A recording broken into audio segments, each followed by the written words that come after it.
ये है जहां न्यूज़। बिस्मिल्लाहिर्रहमानिर्रहीम। अस्सलाम वालेकुम नाज़रीन, जहां न्यूज़ के प्रोग्राम आज के मेहमान के साथ हाज़िर खिदमत हूँ।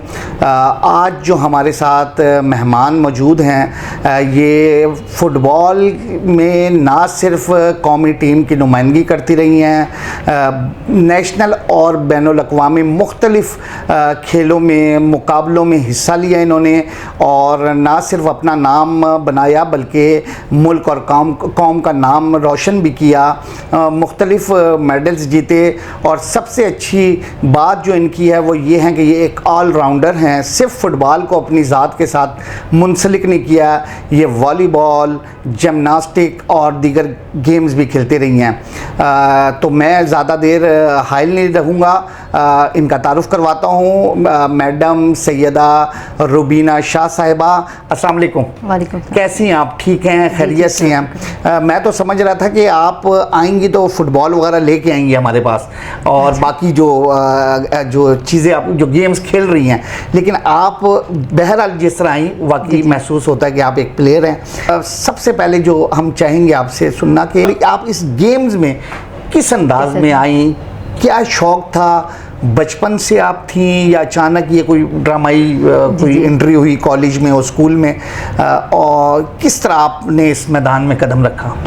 एक्चुअली मैं बचपन से शौक़ नहीं था बिल्कुल भी। क्लास 6 में जब थी, मुझे याद है मेरा फर्स्ट डे, सो ग्राउंड में गई तो सीनियर बच्चियां खेल रही थी। सो मैंने जस्ट वॉलीबॉल को हिट किया, सो उसने नेट क्रॉस किया। अच्छा। सो वो उससे मैं बड़ी एक्साइटेड हुई ना कि मैं कर सकती हूँ। उस टाइम मेरे अंदर से एक आवाज़ आई कि मैं कर सकती हूँ। ठीक है। सो नेक्स्ट से फिर मैंने गेम लेसन में इंटरेस्ट लेना शुरू कर दिया, जिस तरह मेरी मैम कहती थी मैं उस तरह करती थी। फिर 6 ऑनवर्ड मैंने गेम स्टार्ट की। सो 7th क्लास में जाके मैं हर टीम की कैप्टन बनी, यानी कि इतनी मैंने इम्प्रूवमेंट की अपने अंदर, सारी गेम्स खेली। 8, 9, 10 तक मैं कंटिन्यूस ये गेम खेलती रही। Volleyball, football, badminton, table tennis, athletics, allrounder थी, सारी गेम्स खेलती रही। सो टीचर्स की बड़ी सपोर्ट थी उसमें, सो पेरेंट्स की भी परमिशन थी, बट वो स्कूल की हद तक थी उस टाइम पे। और उसके साथ उनका ये भी कहना था कि स्टडी से कोई कंप्लेन नहीं आनी चाहिए, तो उसके बाद ही आपको परमिशन मिलेगी गेम्स की। सो फिर वो दोनों चीज़ों को बैलेंस रख के रवायती माँ बाप कहते थे कि अगर पढ़ाई मुतासिर हुई ना तो बस ये सारे गेमें शेमें हट जाएंगे। ठीक है। सो फिर वो दोनों चीज़ों को बैलेंस रख के फिर जाना पड़ा। सही। फिर इसी तरह फिर कॉलेज में एडमिशन हो गया। कॉलेज में जाते ही मेरी गेम क्योंकि ज़्यादा अच्छी होगी, सो फिर आर्मी डिपार्टमेंट वालों ने जब मुझे देखा वॉलीबॉल खेलते हुए, सो उन्होंने मुझे ऑफ़र की कि आप आर्मी डिपार्टमेंट ज्वाइन करेंगी। सो मैंने कहा नहीं सर, ये तो मुझे बिल्कुल भी परमिशन नहीं है कि घर वालों की तरफ से परमिशन मिलेगी मैं ज्वाइन करूँगी। सो उन्होंने कहा नहीं आप सोचे, घर वालों से बात करें, तो मैंने उनको रिफ्यूज़ कर दिया। तो मुझे था कि घर वाले भी परमिशन नहीं देंगे इस चीज़ की। सो नेक्स्ट डे जब मैं कॉलेज से घर गई तो आर्मी वाले मेरे घर में बैठे हुए थे, तो वो मेरे लिए बहुत शॉकिंग था। सो मैं उस टाइम पे थोड़ी डर गई थी कि यार अब घर वालों से डांट पड़ेगी, कहेंगे कि ये कौन आ गए हैं विदाउट परमिशन, इस तरह ना। सो उन्होंने घर वालों से बात की, फादर से स्पेशली बात की, क्योंकि सैयद फैमिली से बिलोंग करती, तो वो भी था कि क्योंकि मेरी फैमिली में ना मेल भी कोई नहीं है, फीमेल सिर्फ मैं ही इस फील्ड की तरफ आई थी। अच्छा, मैं कोई भी मेल नहीं था। शायद फैमिली से में भी कोई ना कोई ऐसे जी बिल्कुल नहीं, ऐसा कुछ नहीं था, कोई मेल नहीं था, यानी कि भाई हैं मेरे 3 माशाल्लाह, तो वो भी इस फील्ड में नहीं थे। सो एक फीमेल मैं ही इस फील्ड में आई। सो उन्होंने जब मेरे फादर से बात की, उन्होंने कहा कि इस बच्ची में इतना पोटेंशियल है, सो आप इसको परमिशन दें या आगे जाए करे तो कर सकेगी। तो उन्होंने मुझे परमिशन दी, फिर मैंने आर्मी डिपार्टमेंट ज्वाइन कर लिया।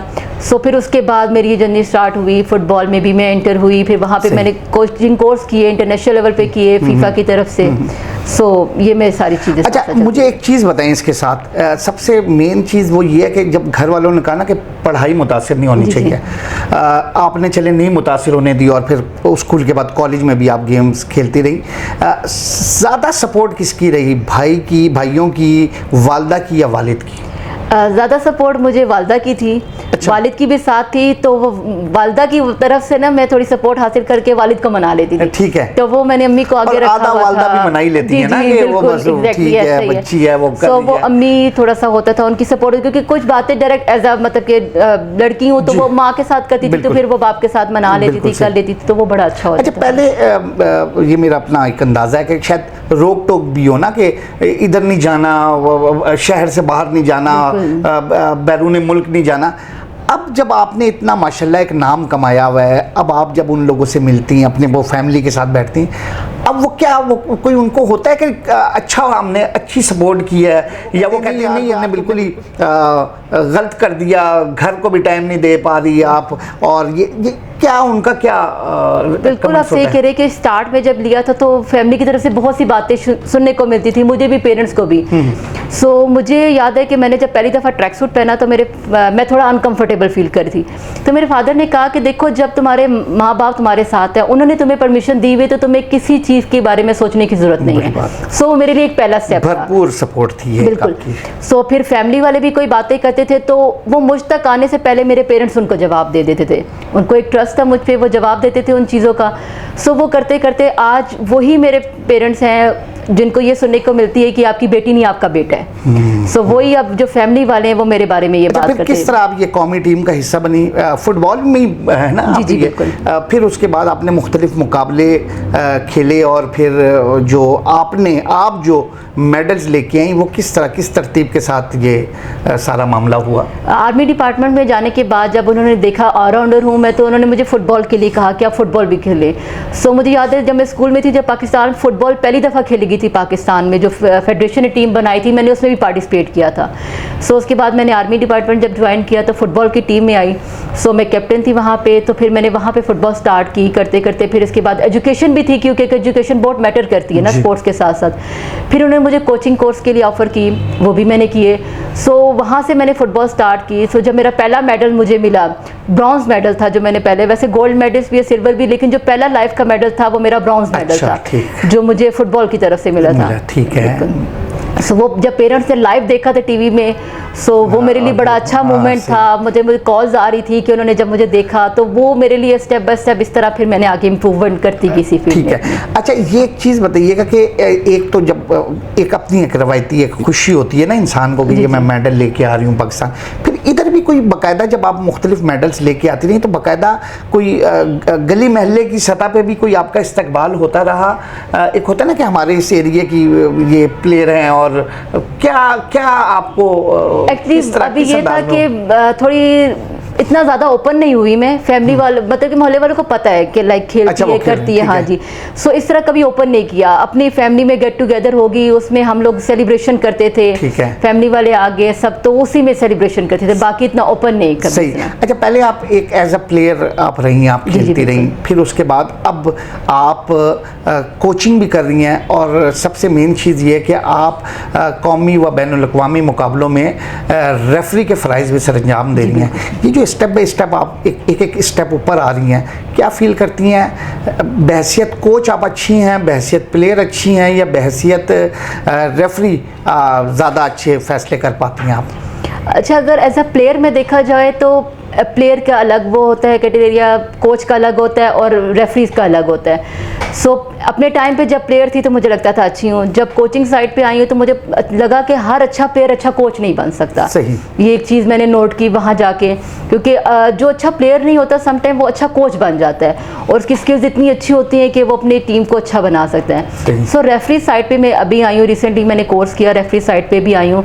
सो रेफरी की ड्यूटीज़ बिल्कुल अलग है कोच से, यानी कि इन तीनों में बहुत ज़्यादा डिफरेंस है अगर आप देखा जाए। सो अभी एज अ कोच मैं कर रही हूँ, तो कोचिंग को तो मैं बहुत ज़्यादा इंजॉय करती हूँ, क्योंकि मेरे पास अंडर 8 से लेकर अंडर 19 तक के बच्चे हैं जिनको मैं कोचिंग करवा रही हूँ। अभी इस्लामाबाद क्लब में जैसे मैं होती हूँ, सो डिफरेंट एज ग्रुप है हमारे पास जिनको मैं कोचिंग करवा रही हूँ। सो कोचिंग ज़्यादा इंजॉय करते हैं। उसके बाद जब आप मैच करवाते हैं सो फिर आपको पता चलता है कि रेफरी में और कोचिंग में बहुत ज़्यादा डिफरेंस है। ठीक है। अच्छा, बच्चों पे याद आया कि आप माशाल्लाह शादीशुदा भी हैं, और 2 बच्चे भी हैं आपके। जी बिल्कुल। और वो हैं भी छोटे, तो किस तरह मैनेज कर लेती हैं? घर में उनकी भी पढ़ाई है, वो भी खेलते होंगे, वो रहते भी होंगे, और फिर आप कभी खुद खेलने के लिए निकल जाती हैं, कभी कोचिंग के लिए निकल जाती हैं, कभी किसी मैच में रेफरी के फ़राइज़ सरअंजाम देने, तो उन बेचारों का क्या कसूर होता है, क्या हाल होता है? वो क्या कहते हैं हमें भी साथ ले जाएं, मतलब किस तरह मैनेज आप कैसे करते हैं? एक्चुअली स्टार्ट में ये कि मैं यहाँ पे ज़रूर बोलना चाहूँगी कि मेरी मदर की बहुत सपोर्ट थी मेरे साथ, और मेरी सिस्टर्स की। बच्चे जब हुए सो लाइक उन्होंने ही पाले तकरीबन। मैं जाती थी, वो बच्चे रख लेती थी, और फिर मैं खेलती थी। और समटाइम तो इतना डिफ़िकल्ट हो जाता था कि बच्चों को साथ लेके जाना पड़ता था। अब जैसे अब एक बेटा था मेरा, जब दूसरा होने वाला था, तो मुझे याद है कि मैंने ट्रैवल किया था लाहौर तक, और मैं उस टाइम गर्ल्स को ट्रेनिंग ट्रेनिंग भी करवा रही होती थी। तो वो बहुत सी मुश्किलात आती हैं आपके रास्ते में ना, लेकिन वो मुझे शौक इतना था, मेरे अंदर जज्बा इतना था कि मैं अपनी इस फील्ड को लेके आगे चलूँ। सो उसी शौक और जज्बे की वजह से ना तो आज शायद मैं यहाँ तक पहुँची, इन सब मुश्किलात को जो है ना कवर करते हुए। अच्छा, जब मैं भी जिस टाइम स्कूल में था ना, तो मैं कोई ना कोई मैं भी गेम खेलता हूँ और बच्चे भी खेलते हैं, लेकिन हमें नहीं अंदाज़ा था कि हम ये आगे चलते जाएंगे, हम कंटिन्यूसली कोई गेम खेलेंगे और हम कोई नाम पैदा करेंगे। आपके दिल में कोई आई है जब आपने वॉलीबॉल से आगाज़ किया कि मैंने गेम्स में कोई बढ़ना है, आगे बढ़ना है और कोई नाम पैदा करना है? बिल्कुल, जब मैं खेलती थी वॉलीबॉल तो सारी फ्रेंड्स कहती थी यार ये सिर्फ स्कूल लेवल तक होता है, आगे नहीं होगा। सो मैं तभी कहती कि नहीं, मैं एक लेवल पर जाके दिखाऊंगी ना। सो अभी वो मेरी फ्रेंड्स हैं, हमारी आपस में बातचीत होती रहती है। सो हमारा पूरा एक ग्रुप बना हुआ था। सो वो कहते थे कि नहीं ये बहुत मुश्किल होता है, तो मैंने कहा मुश्किल है लेकिन नामुमकिन नहीं है। सो आज वही बात है कि कल हमारी जिस आपस में बात हो रही थी कि वो उस मुश्किल को मैंने बताया कि ये नामुमकिन नहीं है, मुश्किल ज़रूर था बट नामुमकिन नहीं है। सो वो चीज़ मैंने करके दिखाई। फुटबॉल में मैंने देखा है कि जो इसमें तकरीबन हर प्लेयर उतना ही भागता है, उतना ही पसीना निकालता है। मसलन मुझे ज़ाती तौर पे बड़ी पसंद है ये गेम।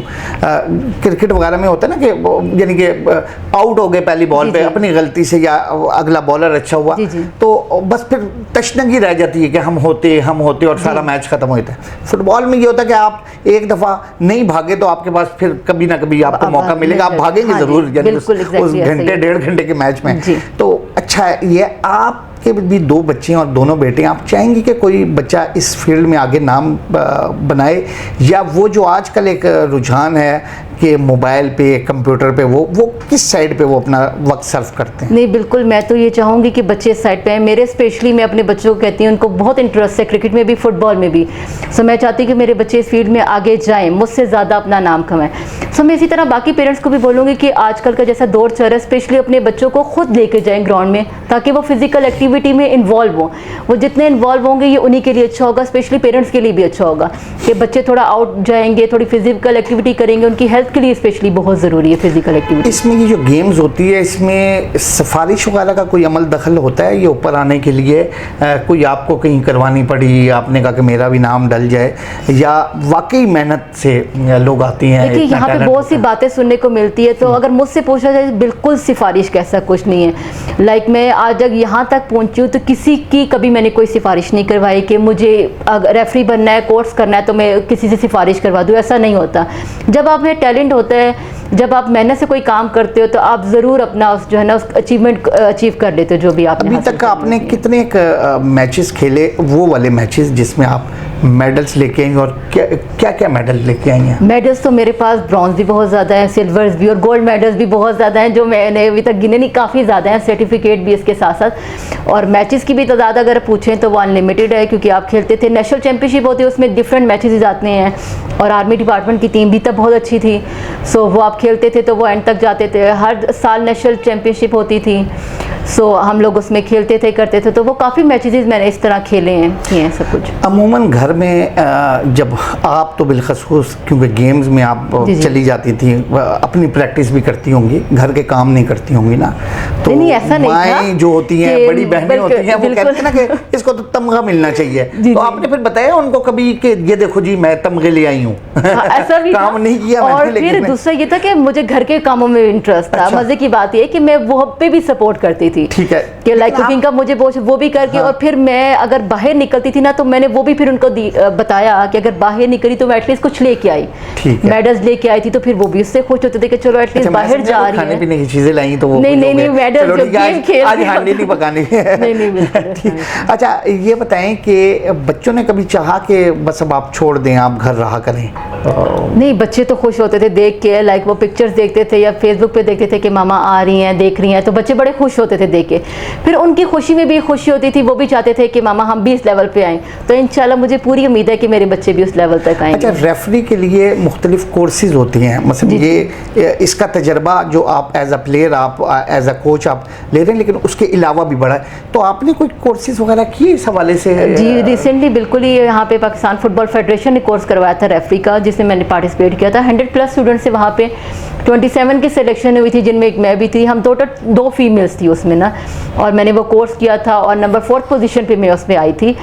सो अब देखिए बात ये कि फिजिकल एक्टिविटी के साथ एजुकेशन भी बहुत मैटर करती है कि समटाइम लगता है कि आपको सिर्फ खेलना ही है, ऐसा नहीं होता, उसमें आपको स्टडी की भी ज़रूरत होती है, एजुकेशन बहुत मैटर करती है। सो वो भी मैंने कोर्सेज किया, आपको फिजिकल भी टेस्ट पास करना पड़ता है और थ्योरी का भी पास करना पड़ता है। पहले के खिलाड़ियों में जैसे जिस दौर में आप थी उसमें और आज के जो बच्चे जो खिलाड़ी बन रहे हैं हमारे आगे आ रहे हैं, इनमें क्या फ़र्क है? कोई वसाइल का क्या फुकदान है, नहीं है?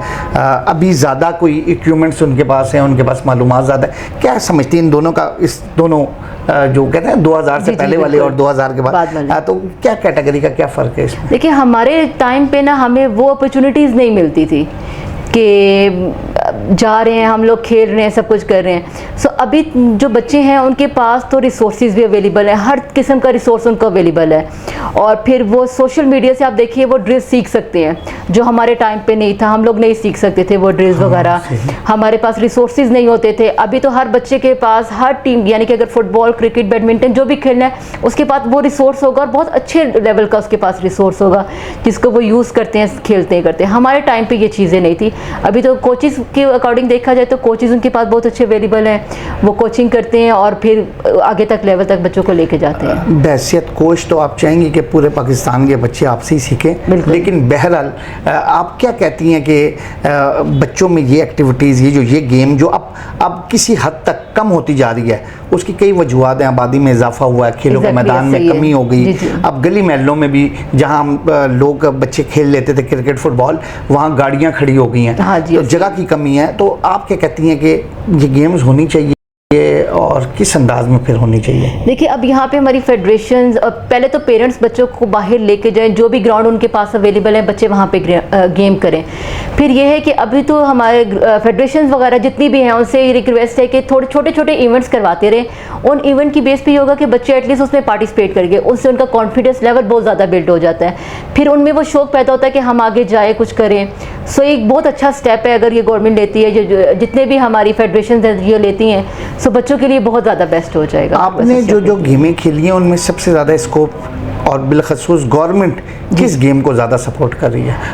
हम तो ये ओवरऑल देखते हैं ना कि सिर्फ क्रिकेट यानी कि जहाँ देखिए हम गुजर जाएँ। और मज़े की बात, आपका और ये इंटरव्यू हो रहा है और इधर अभी वो इंग्लैंड की टीम भी प्रैक्टिस के लिए, अभी भी क्रिकेट एक हो रहा है इंटरनेशनल में, यानी कि टीम के साथ एक वो हो रहा है। तो आप क्या कहती हैं कौन सी गेम थोड़ा सा ज़्यादा फोकस करें और गवर्नमेंट से आप क्या मुतालबा करती हैं कि क्या सपोर्ट की जाए? मैं तो यही मुतालबा करूँगी कि देखिए जितनी भी गेम्स है ना उन सबको इक्वल लेके चलना चाहिए। अभी जैसे आप देखिए हमारी नेशनल गेम हॉकी है, अब आपको हॉकी कहीं पे भी नज़र नहीं आएगी।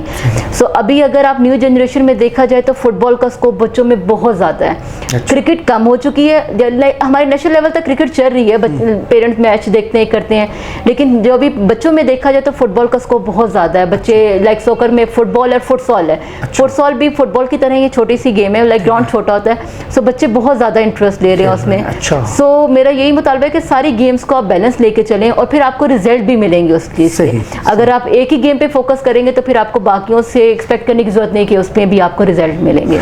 जी नाजरीन, ये थी सैयदा रुबीना शाह साहिबा, और हमारी दुआ भी है इनके लिए भी कि जिस तरह ये अभी तक एक कामयाब ज़िंदगी गुजारती रही, मुल्क और कौम की खिदमत भी की और कुछ ले के आई हैं, मेरा जोर इस बात पे बेशक वो मेडल्स की सूरत में। तो ये आइंदा भी इसी तरह की ज़िंदगी गुजारें। और इसी के साथ आपसे और अपने मेहमान से इजाज़त चाहूँगा। अल्लाह हाफिज़। पाकिस्तान जिंदाबाद।